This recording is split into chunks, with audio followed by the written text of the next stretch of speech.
Elara traced the rim of her chipped ceramic mug, the warmth a flimsy shield against the room's persistent chill. Outside, the city awoke with a groan of steel and traffic, but in her tiny apartment, the only sound was the weary sigh of the old radiator. Her world was a collection of faded things: the worn floral armchair, the sepia photograph of her grandmother, the threadbare coat hanging by the door. It was a life lived in shades of gray, muted by necessity and hardship.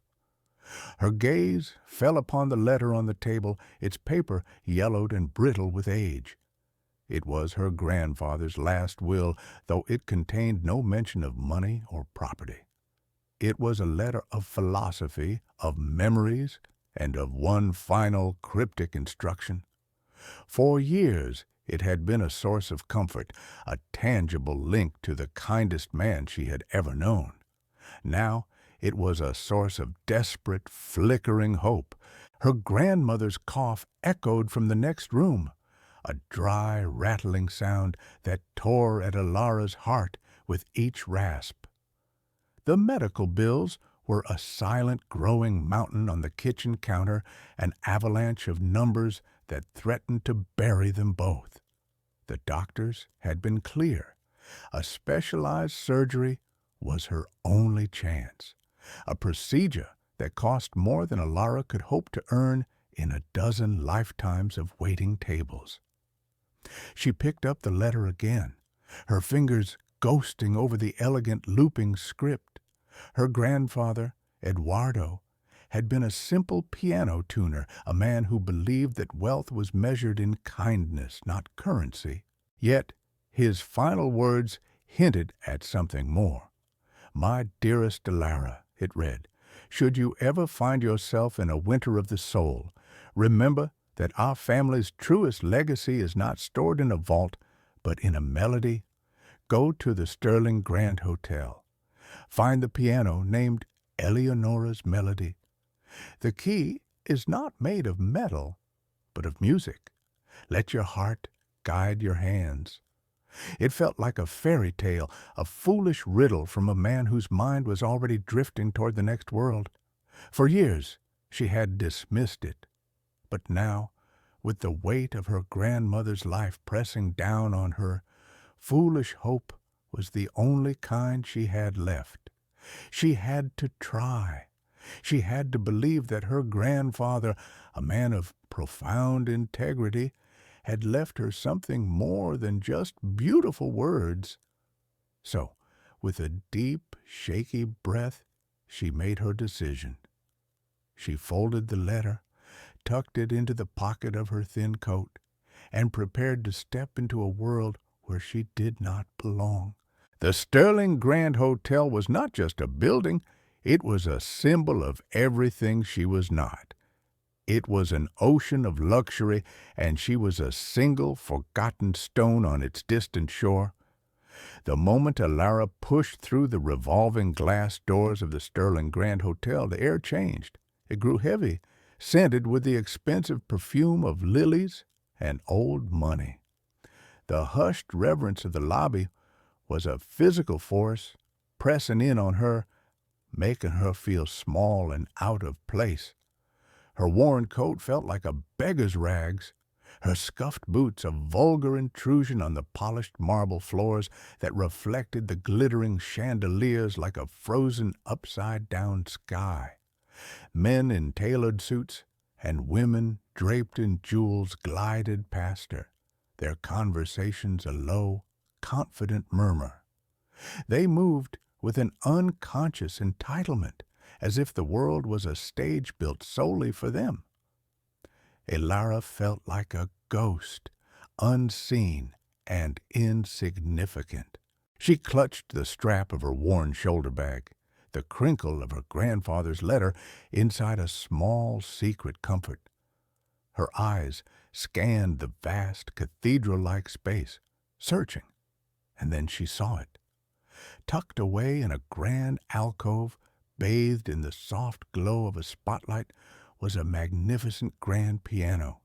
It was carved from a deep rich mahogany, its wood gleaming with a luster that seemed to absorb the light and hold it captive.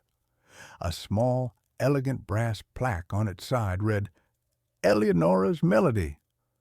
Her heart gave a nervous flutter. It was real. For a moment she was just a child again, sitting beside her grandfather as he worked his magic on dusty, out-of-tune instruments. He had taught her to play, his large, gentle hands guiding her small fingers over the keys. "Music is the soul's language, Elara," he would say. "It speaks truths that words can never touch." Drawn by an invisible thread of memory and desperation, she took a hesitant step toward the alcove.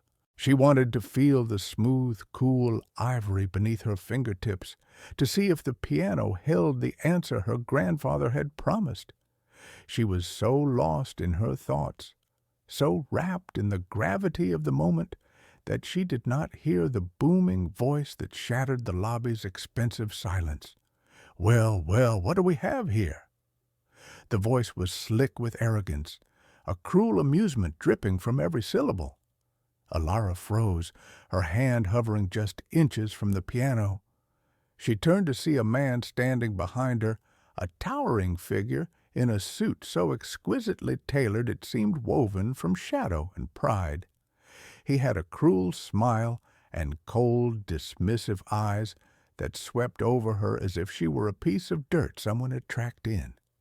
This was Silas Sterling, the magnate who owned this hotel, this block, this entire glittering corner of the city.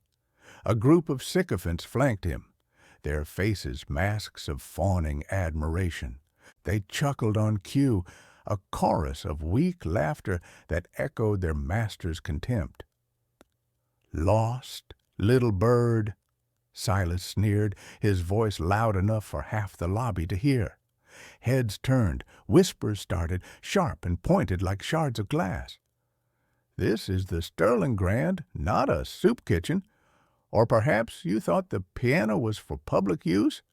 For hands like that?" He gestured dismissively at her hands. They were not the hands of a lady of leisure. They were a waitress's hands, clean but marked by work, with reddened knuckles from washing dishes and a small faded burn mark on her index finger from a hot plate. Shame, hot and suffocating, washed over her. She pulled her hands back, hiding them in the pockets of her coat. I was just looking," she stammered, her voice barely a whisper. Her face burned with a humiliation so intense it felt physical. She felt the weight of dozens of eyes on her, judging her, dissecting her poverty. Silas let out a theatrical booming laugh. It was a horrible sound, devoid of genuine humor and full of sadistic power. "Looking! She was looking!" he announced to his entourage and the growing audience. "The little sparrow wants to touch the golden cage. Tell me," he leaned in, his cologne overwhelmingly strong, "do you even know what this is? This isn't some back alley upright, you know. This is Eleonora's Melody. It's a Fazioli concert grand, custom built. It's worth more than the hovel you crawled out of." The crowd tittered. A woman with a diamond necklace that could have paid for her grandmother's surgery 100 times over covered her mouth with a gloved hand, her eyes sparkling with cruel mirth. Elara felt like a specimen under a microscope, her quiet desperation turned into a public spectacle. She wanted to run, to disappear, to melt into the marble floor, but her feet were rooted to the spot, paralyzed by shame. "I didn't mean any harm," she said, her voice trembling but gaining a sliver of defiance. She would not let him see her cry. Her defiance seemed to amuse Silas even more. A dark, predatory glint entered his eyes. He saw an opportunity for a new level of sport. "Harm? My dear girl, you couldn't harm this piano if you tried.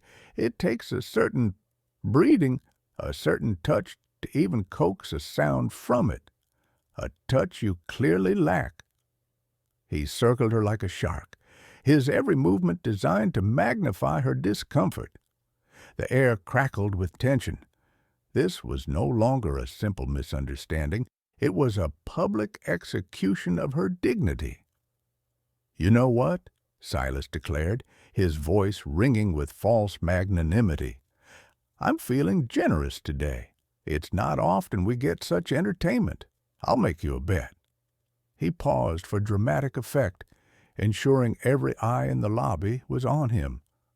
The whispers died, replaced by a breathless, morbid curiosity.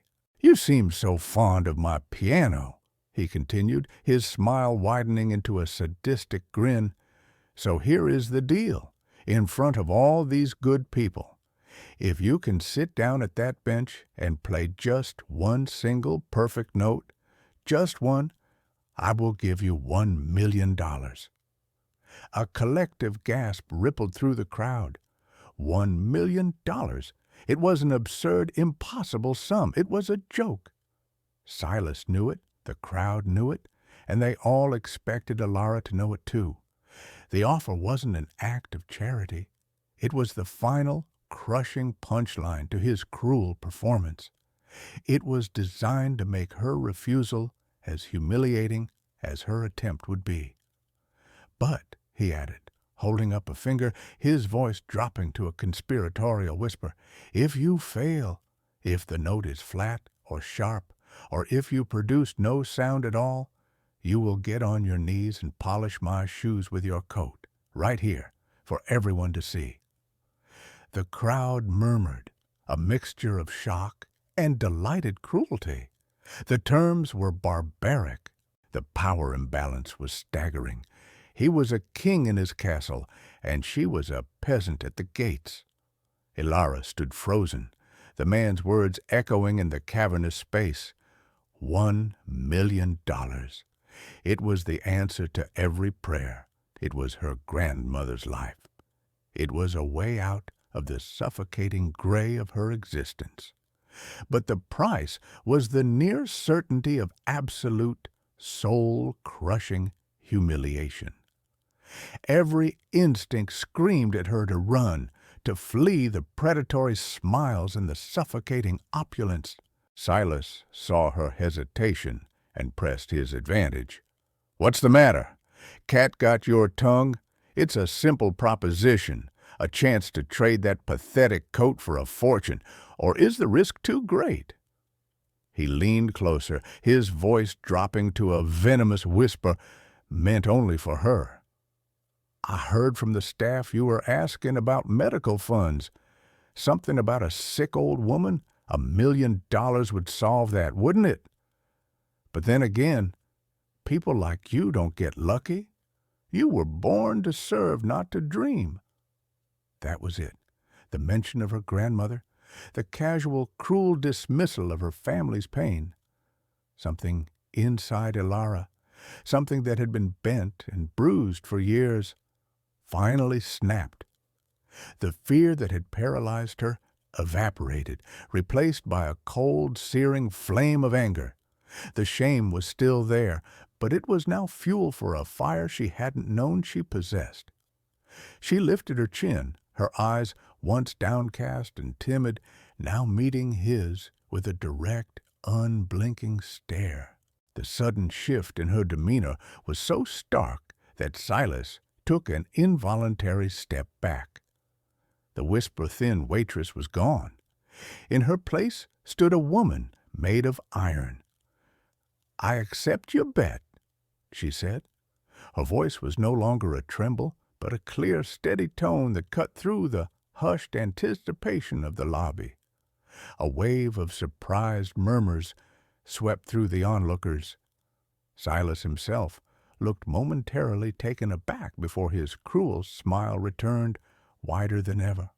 He had not expected this. He had expected tears, a hasty retreat. This was even better. The fall would be so much more spectacular. "Excellent!" he boomed, clapping his hands together. "We have a deal. Let everyone here be a witness. The little sparrow thinks she can sing." He gestured grandly toward the piano bench with a flourish, a ringmaster presenting his main act. The crowd parted, forming a semicircle around the alcove, their faces a mixture of pity, scorn, and hungry excitement. They were a pack of wolves waiting for the slaughter. Elara walked toward the piano. Each step felt both impossibly heavy and strangely light. The world seemed to narrow, the faces of the crowd blurring into a meaningless tableau. The only things that were real were the gleaming mahogany of the piano, the black and white of the keys, and the echo of her grandfather's voice in her memory. "Let your heart guide your hands." She reached the piano and did not hesitate. She pulled out the heavy, ornate bench and sat down. The polished wood was cool beneath her. She took a moment, ignoring the sea of expectant faces, and placed her hands gently on her lap. She closed her eyes, shutting out Silas Sterling's smug face and the whispers of the crowd. She breathed in, and the scent of old wood and polish filled her senses. It was the scent of her childhood, the scent of her grandfather's workshop. In the darkness behind her eyelids, she saw him clearly, smiling his gentle, reassuring smile. She remembered the melody he had taught her, the one he called their family's secret lullaby, a tune he had composed for his wife, Eleonora, the grandmother Elara had never met. A profound calm settled over her. The fear was gone. The anger was gone. All that remained was the music. She opened her eyes. She lifted her hands, no longer the trembling, work-worn hands of a waitress, but the confident, poised hands of a musician. They hovered over the keys for a single breathless second. The silence in the lobby was absolute, a thick, heavy blanket of anticipation. Even the city outside seemed to have gone quiet. Silas Sterling crossed his arms, a smirk fixed on his face. He was ready to savor his victory. He imagined the delicious moment of her failure, the satisfying crunch of her spirit breaking, and then her fingers touched the ivory. It was not one single, perfect note. It was a cascade, a waterfall of sound so pure and complex that it stunned the entire room into a state of shock. The first chord rang out, not loud, but with a resonant depth that seemed to vibrate in the very bones of everyone present. It was a sound of profound sadness, of love and loss, a chord that spoke of history. Then the melody began. It was a piece Elara knew as well as her own name, Eleonora's Melody. Her grandfather had written it, a bittersweet sonata that flowed from aching sorrow to soaring, defiant hope. It was a complex, technically demanding piece, full of intricate arpeggios and subtle shifts in tempo. Elara played it flawlessly. Her fingers danced across the keys, not with the mechanical precision of a student, but with the fluid, emotional grace of a master. The music filled the vast lobby, pouring into every corner, silencing every thought. It told a story of a great love, a tragic parting, and a legacy left in trust. The notes were tears, then whispers of comfort, then a crescendo of unbreakable strength. The cruel smirk on Silas Sterling's face did not just fade. It froze. It shattered like a pane of glass, leaving behind a mask of utter, slack-jawed disbelief. His mouth hung slightly open, the color draining from his face until his skin was the color of old parchment. The laughter he had been holding in his chest died, strangled by a sound he could not comprehend. The crowd was equally paralyzed. The woman with the diamond necklace had tears streaming down her face, her gloved hand now pressed against her heart. A man who had been openly snickering moments before now stood rigid, his eyes wide with a dawning, unwilling respect. The sycophants behind Silas were no longer fawning. They were staring, dumbfounded, their expressions a comical blend of confusion and awe.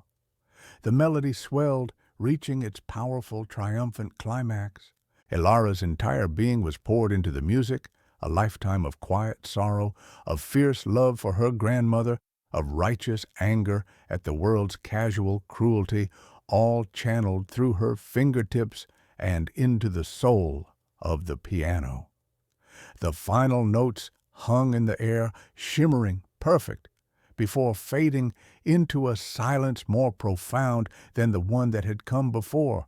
For a long moment, no one moved, no one breathed. The spell was absolute. Then a single person began to clap. It was an old man in a simple but well-kept suit, standing near the back.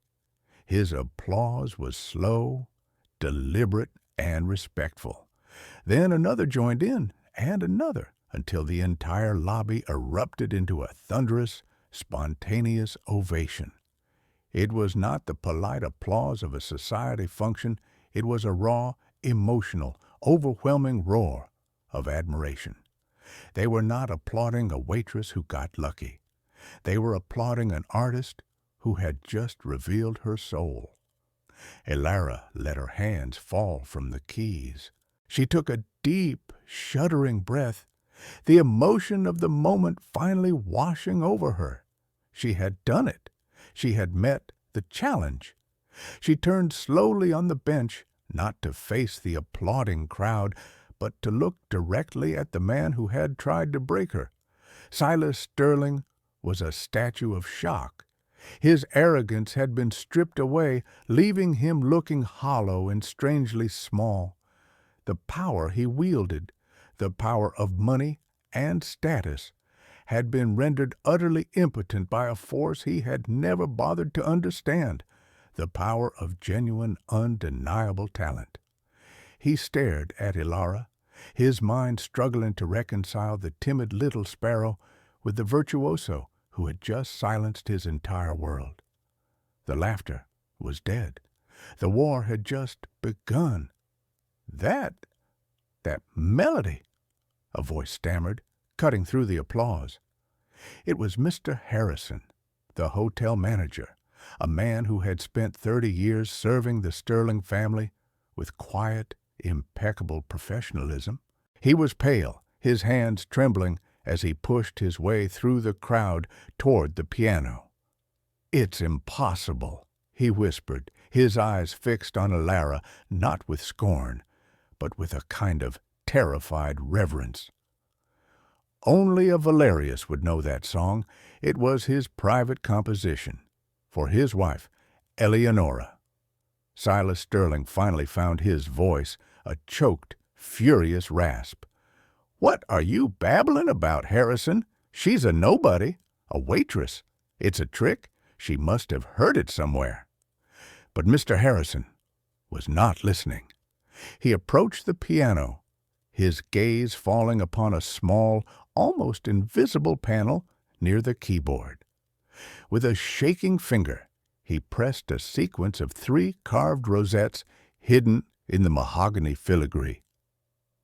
There was a soft click, and a hidden compartment slid open, revealing not jewels or documents, but a complex biometric scanner glowing with a soft blue light. "My God," Harrison breathed, "the legend is true." He turned to the stunned crowd, his voice gaining strength. "This piano, Eleonora's melody, is more than an instrument. It is a key. The founder of this hotel's original partner, Eduardo Valerius, was a genius of security as well as a composer. He feared his legacy would be corrupted. He encoded his entire fortune, his controlling shares in the original Sterling-Valerius partnership, into a vault that could only be opened by a genetic match to his bloodline, authenticated by the flawless performance of this specific piece." A wave of gasps and frantic whispers rolled through the lobby. The implications were staggering. Silas's face contorted in a mask of fury and dawning horror. Valerius? That name is dead. They are nothing. My father bought out his pathetic shares decades ago. He bought paper, Mr. Sterling, Harrison said, his voice now ringing with newfound courage. He was no longer a timid employee. He was a witness to history. But he could not buy the blood, and he could not buy the music. Eduardo Valerius locked away his true 50% stake. And this young woman, she just played the key. As if summoned by the drama, an elderly man in a simple, dark suit stepped forward from the edge of the crowd. He had kind, watery eyes and a face lined with the patient wisdom of age. He walked directly to Elara, bypassing the stunned Silas, and bowed his head slightly. "Miss Elara," he said, his voice thick with emotion, "I knew I would find you here one day. Your grandfather told me you would come when the time was right." Elara looked up at him, confused. "Do I know you?" "My name is Thomas," he said gently. "I was your grandfather's lawyer and his dearest friend. He entrusted me to watch over his legacy. He knew the Sterling family's greed would one day grow unchecked. He created this test, not just to protect his fortune, but to ensure it would pass to someone who possessed his true values, humility, heart, and strength of character." Mr. Thomas turned to face the now silent Silas Sterling. "For 50 years, your family has profited from the half of this empire that you controlled, but the other half, the Valerius half, has been waiting for its rightful heir." He looked from the piano to Elara, whose face was a canvas of shock and dawning understanding. "And it appears she has arrived." The connection was suddenly, blindingly clear. Her grandfather, the humble piano tuner, had been a co-founder of this vast empire.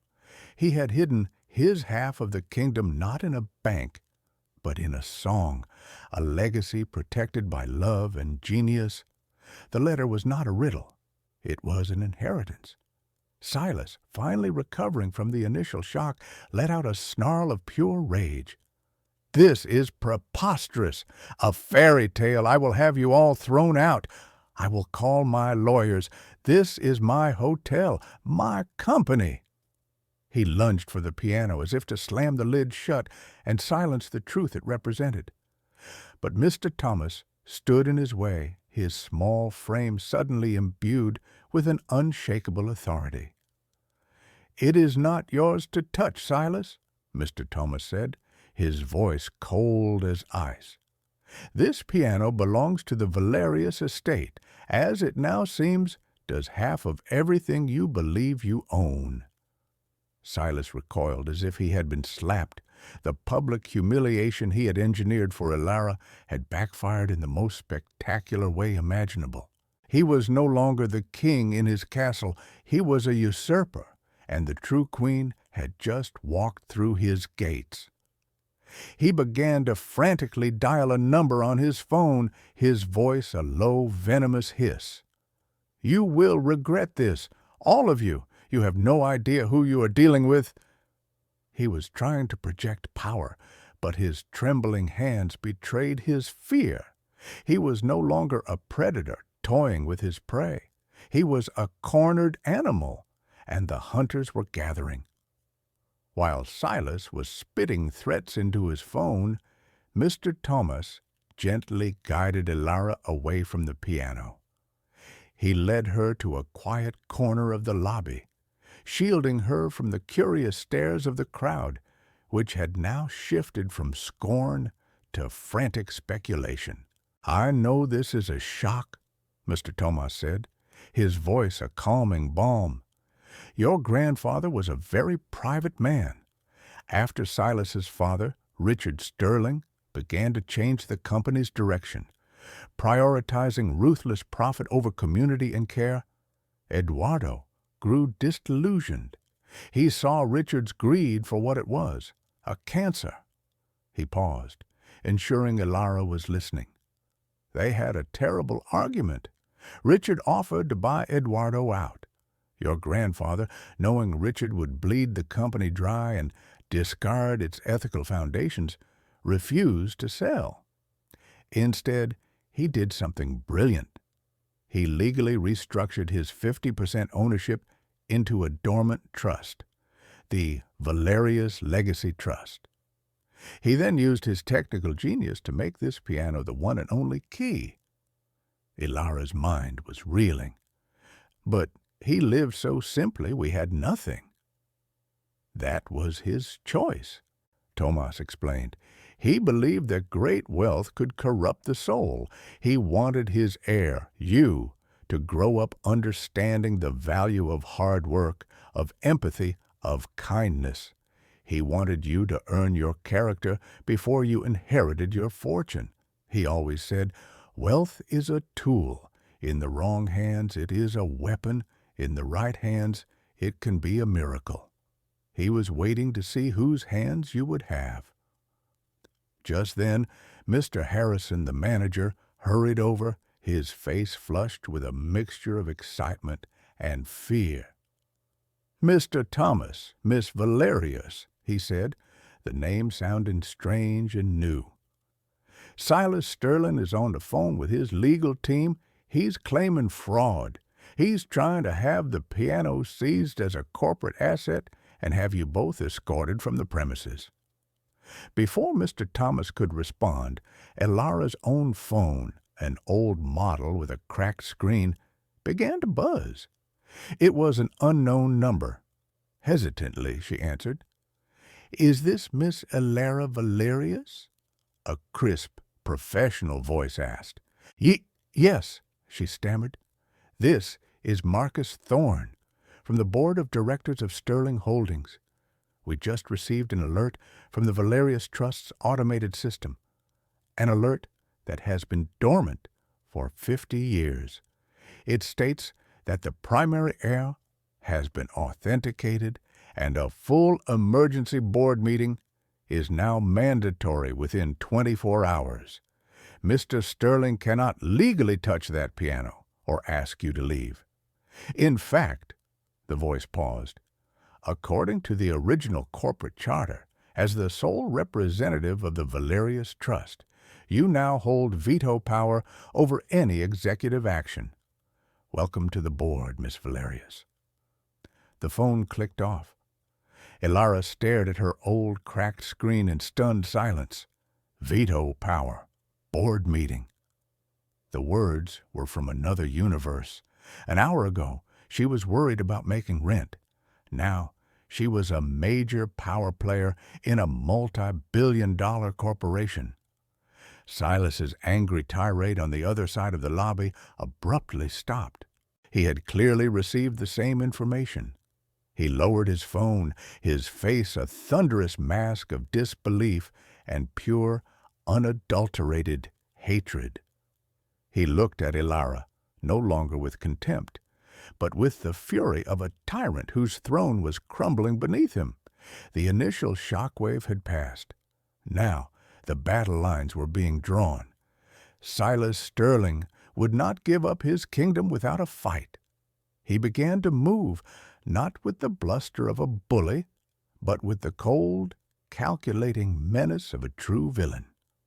His first target was Mr. Harrison. Later that afternoon, Harrison was summoned to Silas's penthouse suite. The room was a monument to ego, with floor-to-ceiling windows offering a god's-eye view of the city. Silas sat behind a massive obsidian desk, his fingers steepled, his earlier panic replaced by a chilling calm. "Harrison," Silas began, his voice dangerously soft, "you have been a loyal employee for a very long time. My father hired you. You've had a good life here." "Yes, Mr. Sterling," Harrison replied, standing stiffly. A man in your position, a hotel manager, you have responsibilities, a mortgage, I imagine, children in university. It would be a shame if all that were to suddenly disappear. The threat hung in the air, unspoken, but crystal clear. "What do you want from me, sir?" Harrison asked, his voice tight. "That ridiculous spectacle in the lobby," Silas said, waving a dismissive hand. "A fabrication, a circus trick. The old man, Thomas, and that girl cooked it up. I need you to release a statement to the press. You were flustered, mistaken. The piano's security feature was a defunct prototype your grandfather was toying with, nothing more. A sentimental relic. You will say the girl is a fraud, an opportunist. You will help me put this fire out." Harrison's face paled. He was being asked to lie, to publicly discredit Elara and deny the truth he had seen with his own eyes.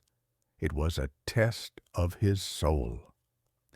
"And for your trouble," Silas continued, sliding a thick envelope across the desk, "a bonus, a token of my appreciation for your continued loyalty." Harrison looked at the envelope, then at the cold, expectant face of the man he had served for decades. He thought of Elara's face as she played, the pure, uncorrupted emotion in the music. He thought of the stories he'd heard whispered among the older staff about the kind and gentle Eduardo Valerius. And he made his choice. "No, sir," Harrison said, his voice shaking but firm. "I will not." Silas's eyes narrowed into slits. "I beg your pardon?" "What I saw today was not a trick," Harrison stated, his courage solidifying with every word. "It was the truth, and my loyalty is to this hotel, to its history, which includes the Valerius name. I will not be a part of your lie." The silence in the room was electric. Silas stared at him, a slow, cruel smile spreading across his lips. "A brave speech, Harrison. A foolish one. You're fired. Security will escort you out. Have your desk cleared in 5 minutes. You and your family will be blacklisted from every reputable institution in this city. You will be ruined." As Harrison was marched out by security, his career in ashes, Mr. Thomas was putting his own plan into motion. He and Elara were now in a modest but clean office he kept downtown. He opened an old leather-bound ledger. "Your grandfather was not just a genius. He was a meticulous record-keeper," Tomas said, "and he knew that his greatest strength was not his money, but the people he helped. He left me a list." The list contained dozens of names. A struggling student he had funded, who was now a prominent law professor. A young family whose failing business he had quietly saved, which was now a major city supplier. An accountant he had defended against false accusations from Richard Sterling himself. This was Eduardo's silent army. "Silas will fight with lawyers and intimidation," Tomas said, his eyes gleaming. "We will fight with the truth. It is time to make some calls." One by one, they reached out. The law professor, upon hearing the story, immediately offered her services pro bono, ready to combat Silas's legal team. The family who owned the supply company pledged their support, revealing they had original contracts that showed Richard Sterling's fraudulent business practices. The most important call was to a man named Arthur Finch, the accountant Eduardo had saved. Now in his 80s and retired, Arthur had never forgotten his debt. "Richard Sterling tried to ruin me because I wouldn't cook the books to hide his skimming from the partnership," Arthur said over the phone, his voice trembling with ancient anger. "I kept copies. I kept everything. I've been waiting 50 years for this call." He had the original ledgers, the real ones, stored on microfilm, a perfect record of the financial crimes that had been the foundation of the sterling fortune. It was the ultimate weapon. While Ilara's allies were gathering, Silas was escalating his attacks. He leaked a fabricated story to a tabloid newspaper, painting Ilara as a con artist and a grifter, complete with a photoshopped image of her standing outside a pawn shop. He dispatched lawyers to her apartment building who tried to intimidate her landlord into evicting her for destabilizing behavior. His cruelest move was aimed at her grandmother. He had a charity officer from a Sterling-owned foundation visit the hospital. The officer informed the hospital administration that if they continued to treat Ilara's grandmother, all future donations from the Sterling Foundation, their largest benefactor, would be immediately withdrawn. The hospital, faced with a terrible choice, regretfully informed Ilara that they would have to transfer her grandmother to a state facility unless the full cost of the surgery was paid up front within 48 hours. Ilara received the call from the hospital and felt a cold dread wash over her. This was Silas's true nature. He wasn't just fighting for a company, he was trying to break her spirit, to attack the very thing she was fighting for. For a moment, her resolve wavered. The weight of it all, the sudden fame, the corporate warfare, and now the direct threat to her grandmother, was immense. She sat in Mr. Tomas's office, her head in her hands. "Maybe he's right," she whispered. "Maybe I'm not cut out for this. He's a monster. He'll stop at nothing." Mr. Thomas placed a gentle hand on her shoulder. "This is exactly why your grandfather did what he did, Ilara. Power in the hands of a man like Silas is a plague. Power in your hands, it can be a cure. He is fighting with fear. You are fighting with love. Do not ever forget which one is stronger." His words, and the knowledge that her silent army was mobilizing, rekindled the fire within her. This was no longer just about an inheritance. It was about justice. It was about honoring her grandfather's legacy and dismantling the cruel empire built on its ruins. The board meeting was in less than 24 hours. It would be the final confrontation. The morning of the board meeting arrived, cloaked in a tense gray dawn. The Sterling Holdings Tower loomed over the city, a shard of glass and steel that seemed to pierce the clouds. Ilara stood before it, dressed not in her waitress uniform, but in a simple, elegant dark blue dress that Mr. Tomas's wife had insisted on providing. It was a suit of armor, modest but dignified. She was not alone. At her side was Mr. Tomas, his calm presence a steadying anchor. Behind them were the members of her silent army, Professor Albright, the law professor, carrying a heavy briefcase, Mr. Finch, the elderly accountant, clutching a small secure hard drive, and Mr. Harrison, the fired hotel manager, his face etched with determination. They were a small, unlikely band, preparing to face a dragon in its lair. Media vans and reporters crowded the entrance, a frenzy of cameras and shouted questions. "Miss Valerius, is it true you're the heir? Ilara, are you a fraud? What will happen to Sterling Holdings?" Ilara, guided by Professor Albright, walked through the storm without saying a word. Her silence was more powerful than any statement. It was the silence of quiet confidence, of a truth that did not need to shout. The boardroom was on the top floor, a sterile, intimidating space dominated by a long, polished obsidian table. The panoramic windows displayed the city like a conquered territory. The board members, a collection of stern, wealthy individuals, were already seated. They looked at Ilara with a mixture of curiosity, skepticism, and apprehension. She was an anomaly, a disruption to their ordered world. And at the head of the table, in a chair that resembled a throne, sat Silas Sterling. He looked rested, confident, and utterly ruthless. When Elara entered, he gave her a slow, mocking smile. It was a smile that said, "You have come to my world now, and in my world I always win." "Ladies and gentlemen," Silas began, his voice smooth as venom, "thank you for attending this unusual meeting. We are here to address a rather fanciful claim made by this young woman." He gestured toward Elara with theatrical disdain. "A claim based on a sentimental song and an old man's fairy tale." He launched into his presentation. It was slick, professional, and brutal.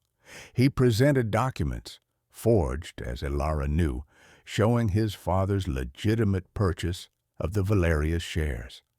He presented a motion to have Elara's claim dismissed as frivolous, and to have her and her associates investigated for corporate espionage and fraud. Then came his final master stroke. "But this is not just about a spurious claim," Silas announced, his voice dropping to a grave tone. "Our company is facing a serious financial threat." He projected a series of complex charts onto the large screen behind him. Due to market volatility and some unforeseen liabilities, Sterling Holdings is currently leveraged to a critical degree. We are facing a cascade of debt. The board members murmured nervously. This was news to them. "However," Silas continued, his voice swelling with false confidence, "I have spent the last 48 hours securing a solution. I have personally consolidated this debt through a private holding company I control. I am prepared to absorb it, saving Sterling Holdings from bankruptcy. The only condition is that the board must vote to transfer full, uncontested control of the company to me. It is a drastic measure, but it is the only way to save us from ruin." It was a brilliant, villainous move. He had manufactured a crisis and presented himself as the only savior. He was holding a gun to the company's head, forcing the board to choose between handing him absolute power or facing financial collapse.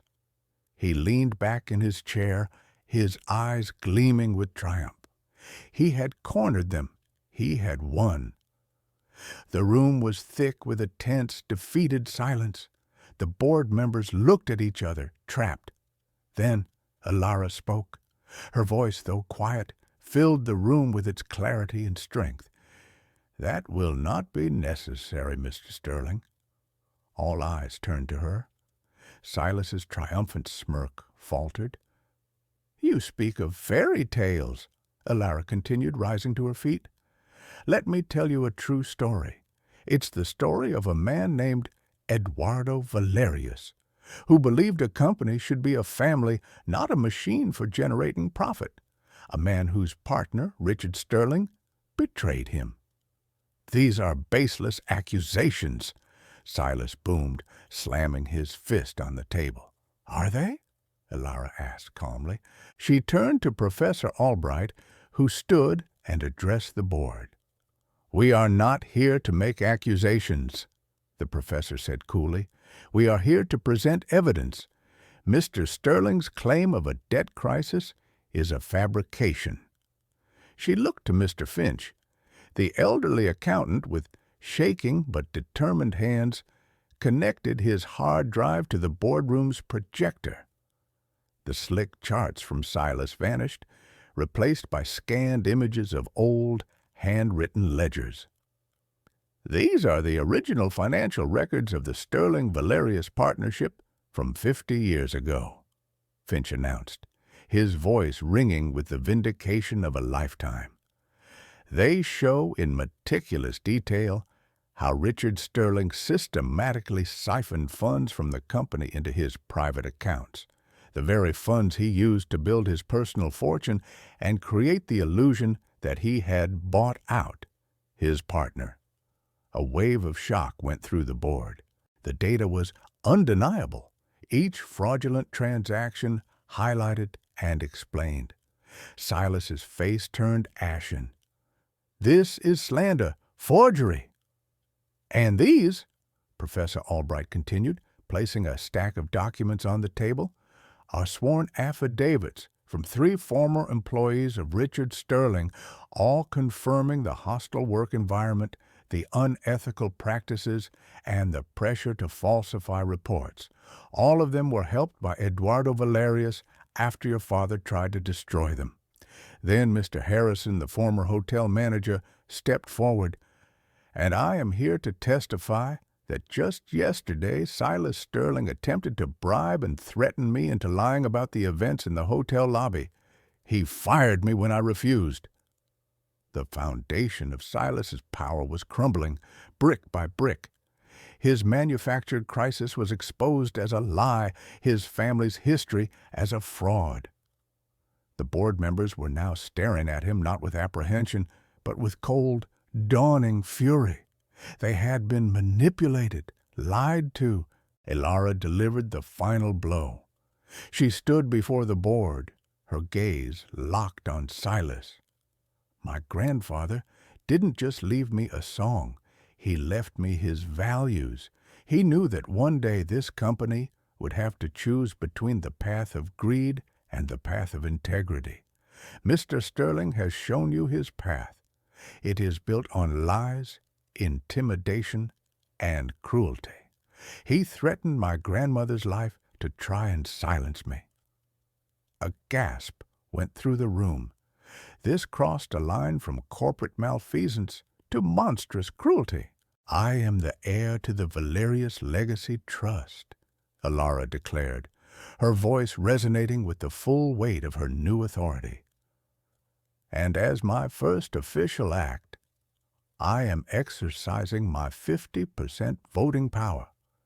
I vote no on Mr. Sterling's proposal, and I call for a new vote, a vote of no confidence in Silas Sterling as CEO, effective immediately." Mr. Thomas, who had been silent until now, spoke up. "As the legal executor of the Valerius estate, I second that motion." The result was instantaneous and brutal. One by one the board members raised their hands. Aye, aye, aye. It was unanimous. The verdict was delivered. Silas Sterling sat frozen in his chair, his face a grotesque mask of disbelief, rage, and utter defeat. The empire he had inherited, the power he had wielded with such arrogance, had been dismantled in a matter of minutes by a waitress and an army of ghosts from the past. He was ruined. "This meeting is adjourned," the chairman of the board announced, his voice grim. "Security, please escort Mr. Sterling from the building. His assets are to be frozen pending a full forensic audit and criminal investigation." 2 formidable security guards approached the head of the table. Silas didn't even seem to see them. He was staring at Elara, his eyes burning with a hatred so pure it was almost pitiable. He had built his world on the belief that the powerful always win, that the weak are there to be crushed. He could not comprehend his own destruction. He rose silently, a king being led from his throne. As he walked past Elara, he stopped.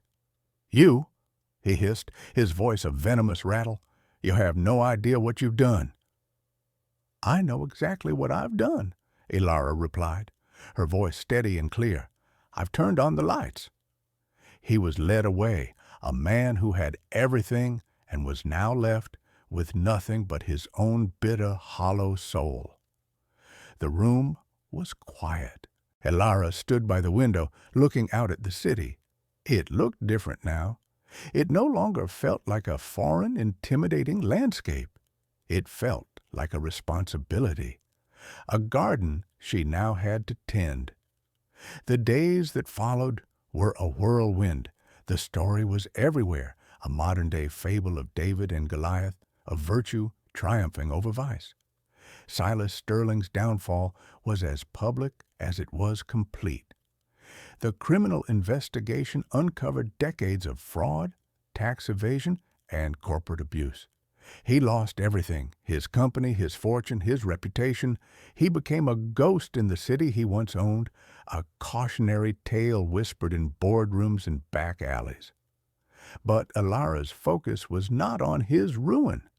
It was on repair. Her very first act as the co-owner of the newly rebranded Valeria Sterling Holdings was to make a phone call. She arranged for the finest surgeon in the country to be flown in to perform her grandmother's operation. She paid for it, not with a loan, but from her own account, a number so large it still seemed unreal. A week later, she visited her grandmother in a sun-drenched private room filled with flowers. The old woman was weak but smiling, the rattling cough gone, her breathing easy for the first time in years. "My beautiful girl," her grandmother whispered, taking her hand. "You look different, stronger." "I had a good teacher," Elara said, her eyes filling with tears of relief and love. The mountain of worry she had carried for so long had finally crumbled into dust. Her next act was to return to the Sterling Grand Hotel. She didn't enter as a conquering hero, but as the quiet, humble woman she had always been. She called a meeting of the entire staff, from the bellhops to the housekeepers. With Mr. Harrison, whom she had immediately reinstated as general manager with a significant raise, standing by her side, she made an announcement. "This hotel was built on a foundation of service," she said to the assembled staff. "But for too long, the people providing that service have been overlooked. That ends today." She announced the establishment of a new employee profit-sharing program, a fund for educational scholarships for their children, and an immediate, substantial pay raise for every single person on the payroll. Tears of disbelief and gratitude filled the room. For the first time, they were not just employees. They were partners. They were seen. That evening, Mr. Tomas came to her. He carried a single, sealed envelope. "Your grandfather left one final letter," he said. "He asked me to give it to you only after you had secured your legacy and shown your true character. I believe that time is now." Elara opened it with trembling hands. The script was the same elegant loop, but the words were for her alone. "My dearest Elara," it began, "if you are reading this, it means you have faced the dragon and won. It means you have proven that the heart of a Valerius is stronger than the greed of a Sterling. I am sorry for the burden I placed upon you, for the simple life you are forced to lead. But I never wanted to give you money. I wanted to give you something far more valuable, a soul that wealth could not poison. The fortune is a tool, nothing more. Use it to build, not to boast. Use it to heal, not to harm. Use it to lift others up. For the truest measure of a person's worth is not what they have, but what they give. The melody I taught you was more than a key to a vault. It was a key to your own heart. Never stop playing its song. I am, and always will be, prouder of you than words can say. Your loving grandfather, Eduardo." Elara wept as she read the letter, tears of grief for the man she missed so dearly, and tears of profound understanding. His greatest gift was not the fortune, it was her. He had forged her in the fires of hardship so she would not be consumed by the temptations of wealth. The resolution was not an ending, but a new beginning. She had healed her family's wound, and now she could begin to heal the wounds in the city that Silas Sterling and his father had inflicted for half a century. The work would be long, but she was ready. The humble waitress was gone, and the benevolent queen had taken her place, her reign destined to be one of kindness and quiet strength. 10 years later, the city had changed. Where once the sterling name had been a symbol of ruthless, untouchable power, the Valerius name had become a quiet synonym for hope. The Valerius Foundation had become a force for profound good, its influence felt not in the gleam of skyscrapers, but in the laughter of children in a newly built community park, in the hushed quiet of a free public library's reading room, and in the state-of-the-art equipment of the Eduardo Valerius wing of the city hospital. Ilara, now in her early 30s, had not changed. She still wore simple, elegant clothes. She still preferred a quiet cup of coffee to a lavish gala. She ran a multi-billion-dollar empire not from a throne-like chair in a penthouse office, but from a modest, light-filled room that overlooked the park her foundation had built. Her power was immense, but she wore it lightly, like a familiar coat, not a heavy crown. One crisp autumn afternoon, she was walking through that very park. She loved to see the results of her grandfather's legacy in action. Families picnicking, students studying on benches, the very air seeming lighter, more optimistic. Her walk took her past a small upscale cafe that bordered the park, one of the few businesses in the area not affiliated with her foundation. Through the large window, she saw a scene that made her stop. A young waiter, no older than she had been that fateful day, had accidentally spilled a tray of drinks, splashing a few drops onto the expensive leather briefcase of a wealthy-looking businessman. The businessman was on his feet, his face contorted in a mask of fury. "You clumsy idiot," he bellowed, his voice carrying through the thick glass. "Do you have any idea what this briefcase is worth? It's more than your pathetic yearly salary. I'll have your job for this. I want to speak to your manager now." The young waiter was pale with terror, stammering apologies that the angry man refused to hear. The other patrons in the cafe either looked away, embarrassed, or watched with the same morbid curiosity that Ilara remembered so well. Something inside Ilara, a protective instinct forged in the fires of her own humiliation, surged to the surface. Without a second thought, she walked into the cafe. The tense atmosphere thickened as she entered. The manager was rushing over, already bowing and scraping to the irate customer.